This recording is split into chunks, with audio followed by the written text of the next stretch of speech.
Assalamualaikum warahmatullahi wabarakatuh.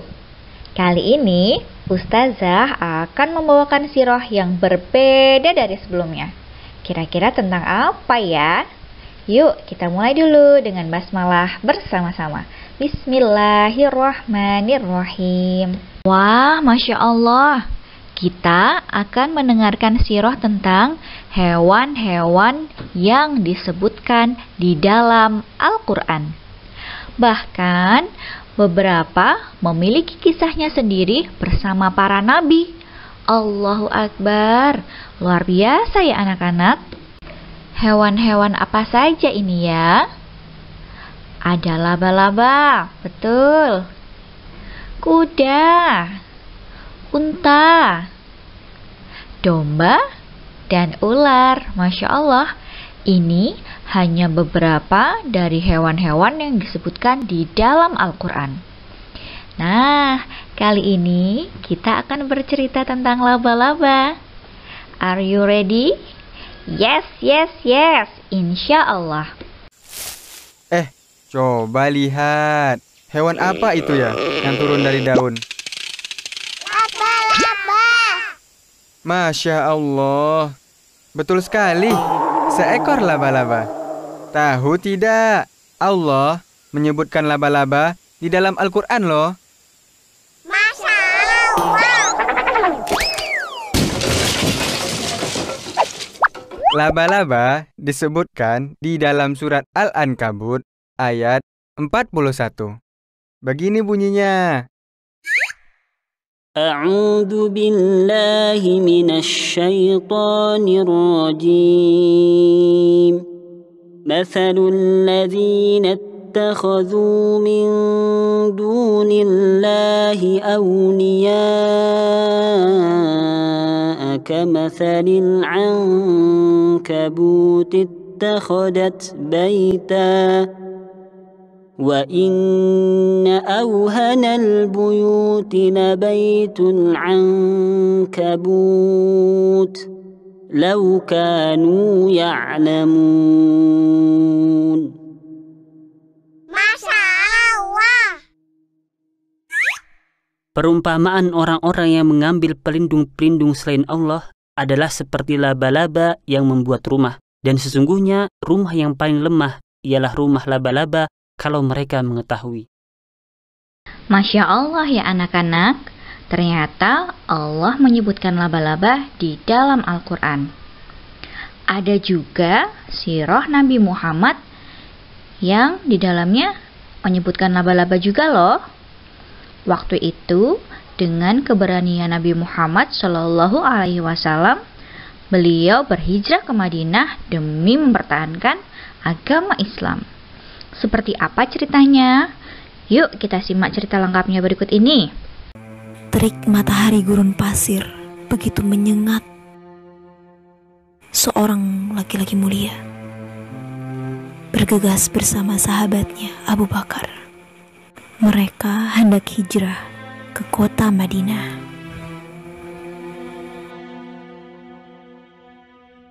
Disinilah ceritaku dimulai.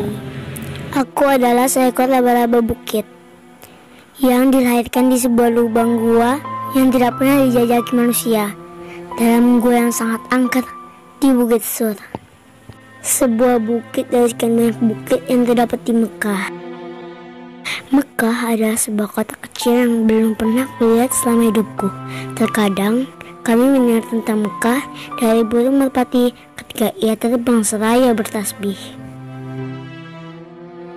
Suatu hari, aku sedang turun dari langit gua menggunakan benang sutra yang aku buat. Tiba-tiba, aku mendengar sebuah suara yang tidak berasal dari bumi ini. Suara itu bertanya, Siapa di antara makhluk Allah yang tinggal di gua ini?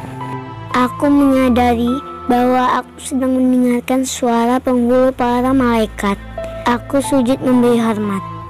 Ku jawab suara malaikat tadi. Sebuah kehormatan bagiku dan dengan senang hati bicara dengan Anda, Tuan Malaikat. Aku adalah laba-laba gua. Suara malaikat itu berkata lagi. Keluarlah menuju pintu gua Ku gerakan benang suteraku menuju pintu gua, lalu aku keluar.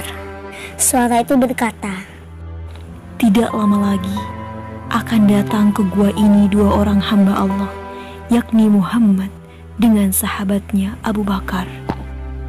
Siapa Muhammad itu? Ia adalah Nabi Allah yang paling terakhir di muka bumi ini.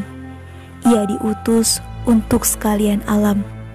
Kau akan menjadi pelayannya bersama sahabatnya selama 3 hari berada di dalam gua. Untuk apa ia datang ke gua yang angker ini?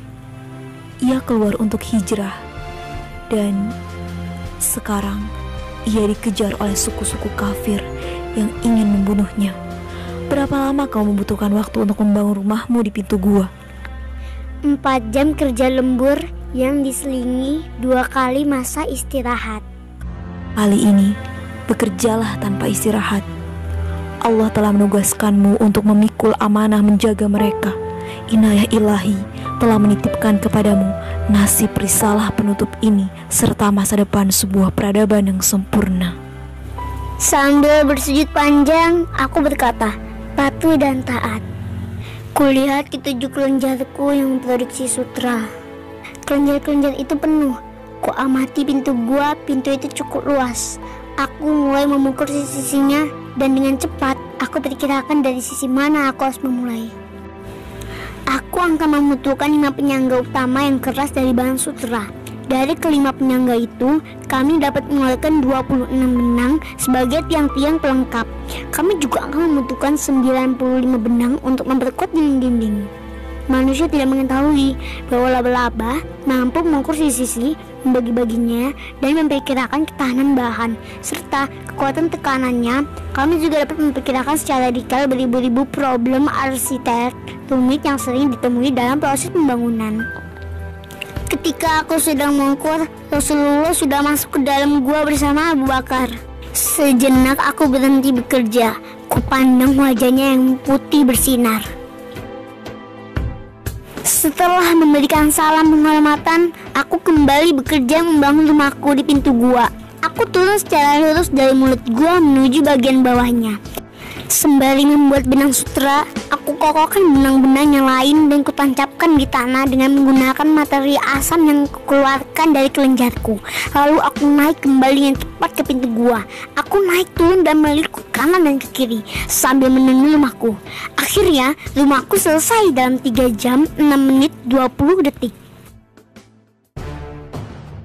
Tiba-tiba orang-orang kafir itu sampai di mulut gua. Pedang mereka yang berkilatan berada tepat di depan sutra laba-labaku. Salah seorang di antara mereka berkata, Seandainya ada orang yang masuk ke sini, tentu tidak akan ada sarang laba-laba ini di pintu gua. Dalam hati aku tersenyum lebar.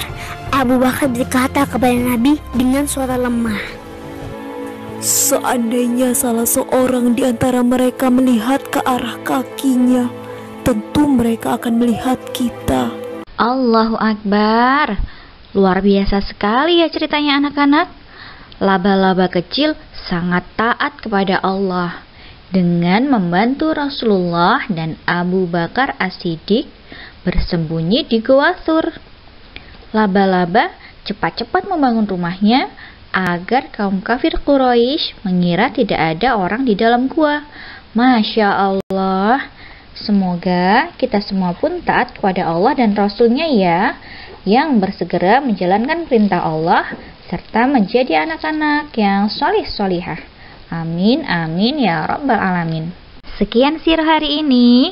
Insya Allah kita akan melanjutkan kembali pekan depan ya, solih-solihah. Wassalamualaikum warahmatullahi wabarakatuh.